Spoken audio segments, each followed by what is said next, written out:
Okay, Proverbs 18, 20 and 21 are well-known verses.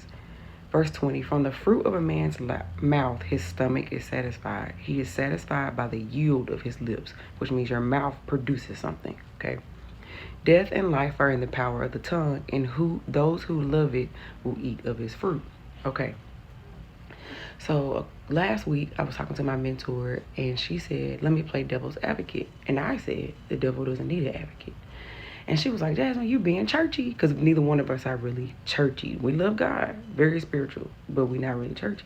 And I was like, no, I joke about everything. And if you know me, I will kiki with you all day. I will joke from here to Zimbabwe, literally, except for a couple things. And one of them is my words. And let me tell you why. Story number 2. A long time ago, maybe I was in college or something, I was very insecure about my singing voice. And I can sing. I can hold a note. I could carry a section if I needed to, you know? And I used to tell people I couldn't sing because I was so insecure. People would ask me and I'd be like, no, I can't sing. I can't sing. I can't sing. And one time I went home and me, my brother, and my cousin used to harmonize all the time when we were at cousin dinner. I mean, you know, family dinners, all that kind of stuff. And I'll never forget, my cousin looked at me and she was like, what happened to your voice? The Lord literally took my voice. And he said to me, because you kept saying you couldn't sing. We are satisfied with the yield of our lips. I kept saying I couldn't sing, so the Lord took my voice.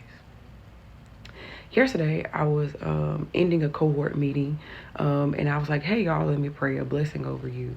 And maybe a year and a half ago, I started being interested in the blessings of the Bible.